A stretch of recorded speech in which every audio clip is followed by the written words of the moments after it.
Good morning students.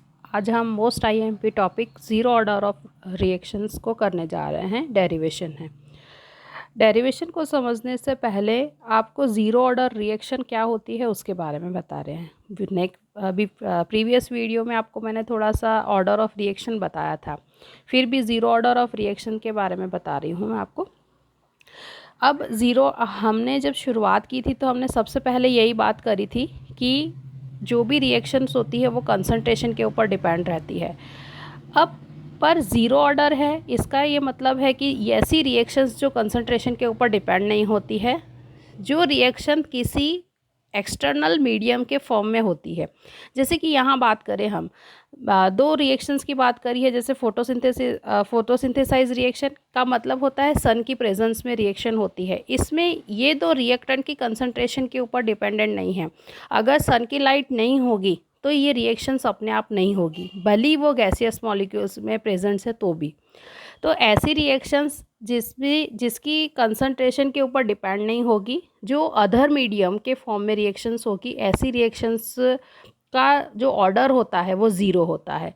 जैसे कि हमने यहाँ पे लिखी है हाइड्रोजन और क्लोरीन मॉलिक्यूल्स की रिएक्शन लिखी है। इसमें हाइड्रोजन क्लोराइड बनता है, तो इसका ऑर्डर ऑफ रिएक्शन ज़ीरो होगा। क्यों? क्योंकि इसमें जो रिएक्टेंट की कंसंट्रेशन के ऊपर कोई डिपेंडेंट नहीं है। ऐसे ही दूसरी रिएक्शन की बात करते हैं, डिसोसिएशन ऑफ एमोनिया। इसमें दूसरी बात है, हमने सन की लाइट की बात करी, दूसरी बात करें हम कि कैटलिस्ट कोई प्रेजेंट होगा तो ऐसी रिएक्शंस जो बिना कैटलिस्ट के परफॉर्म नहीं हो सकती है। अगर इसे कितने भी दिन कितने भी ईयर तक रख दी जाए ऐसे केमिकल को, भले वो गैसेस फॉर्म में है, फिर भी ये रिएक्शन पॉसिबल नहीं होती है। तो ऐसे भी रेट ऑफ रिएक्शंस जो होगा वह ज़ीरो होगा। तो अब समझ में ये बात आ रही है कि इसके रिएक्टेंट की कंसंट्रेशन के ऊपर कोई डिपेंडेंस नहीं है। अब हम स्टार्ट करते हैं डेरिवेशन को समझने की। जैसे कि ज़ीरो ऑर्डर रिएक्शंस का एक इक्वेशन ले, जैसे ए टेंस टू ए प्रोडक्ट, हमारी एक सिंपल रिएक्शन की हमारा रिएक्टेंट है जिसमें से प्रोडक्ट बन रहा है, जो इंडिपेंडेंट है कंसंट्रेशन के ऊपर। इसकी कंसंट्रेशन के ऊपर कोई भी डिपेंडेंस नहीं है। हम सिंपल वे में लिखे, जब कोई रिएक्शन स्टार्ट नहीं हो रही है तो जो रिएक्टेंट की कंसंट्रेशन है ये ए है, और जब टाइम टी हो रहा है, आफ्टर टाइमिंग टी, उसकी कंसंट्रेशन क्या हो रही है, एक्स हो रही है। अब इसमें चेंजेस क्या होगा, बिफोर कंसंट्रेशन टी वॉज की ए, और आफ्टर कंसंट्रेशन टी टाइम के बाद हो जाएगी एक्स। तो इसका जो चेंजेस होगा वो क्या हो जाएगा, ए माइनस एक्स। मतलब आपको डी लिखना है तो आप क्या लिखेंगे, ए माइनस एक्स लिखेंगे। आप आगे बात करें, हम रेट ऑफ रिएक्शन लिखते हैं, तो रिएक्टेंट की बात करें तो हम लिखते हैं जो changes of concentration of A in changes of time, तो d A upon D t proportional to क्या हो जाएगा, हम यहाँ पे एक ही रिएक्टेंट है इसलिए एक ही रिएक्टेंट के कंसंट्रेशन के ऊपर डिपेंड है। अब जब t is equal to zero है तो रिएक्टेंट की कंसंट्रेशन है वह a है, जो मैंने यहाँ पे बताया आपको वही बात लिखी है हमने। t is equal to T है तब x है, और चेंज क्या हो जाएगा, a माइनस एक्स, जो मैंने आपको यहाँ पे बताया उसे हमने पहले रीराइट करा है। अब ये वाली इक्वेशंस को ध्यान रखना, D upon D T proportional to A is equal to zero. Zero क्यों लिखी है, क्योंकि इसकी कंसंट्रेशन के ऊपर कोई भी डिपेंडेंस नहीं है इसलिए। आगे फिर वही बात करते हैं, d upon D T proportional to A is equal to zero. A की वैल्यू पुट करें तो पहले इनिशियल कंसंट्रेशन क्या थी, एक्स थी, और टी क्या था, टाइम टी के अकॉर्डिंग, और proportional to A minus X zero. अब हमें पता है कि किसी की भी रेस ज़ीरो होती है तो वो वन होता है, सॉरी किसी की भी रेस ज़ीरो होती है तो वो वन हो जाता है। तो D X upon D T K into one, तो क्या हो जाएगा, D X upon D T is equal to, अगर हम ये वाली D X upon D T is equal to K हो जाएगा।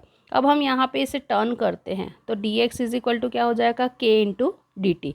इसे इक्वेशन नंबर हम फर्स्ट देते हैं।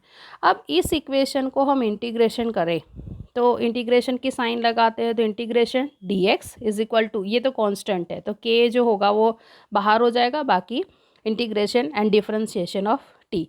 अब जब इंटीग्रेशन और डिफरेंशिएशन साथ में आता है तो मेन जो वैल्यू होती है वही होती है, तो यहाँ पे इंटीग्रेशन और डिफरेंशिएशन साथ में है तो ये x हो जाएगा।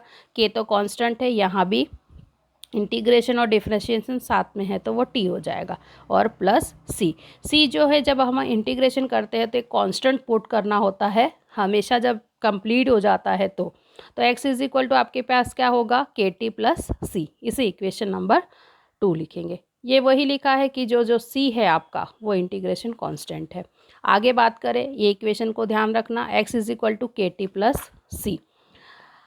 अब c की वैल्यू निकालें तो हम दो वैल्यू पुट करेंगे जब t इज इक्वल टू 0 और x इज इक्वल टू 0 को इक्वेशन नंबर 2 में पुट करें तो x हमारे पास इक्वेशन नंबर 2 कौन सी है, x is equal to kt plus c।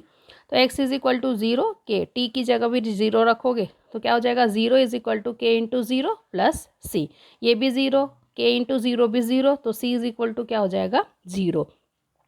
अब ये c इज इक्वल टू 0 को हम फिर से इक्वेशन नंबर 2 में पुट करें तो क्या हो जाएगा, हमारे पास इक्वेशन नंबर 2 क्या थी, x is equal to K T plus C.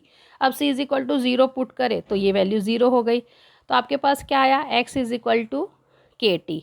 अब k को मेन क्योंकि हमें कांस्टेंट के बराबर लिखना होता है तो k इज इक्वल टू क्या हो जाएगा, ये इंटू की वैल्यू जो होगी वो नीचे की तरफ चली जाएगी तो x अपॉन टी हो जाएगा।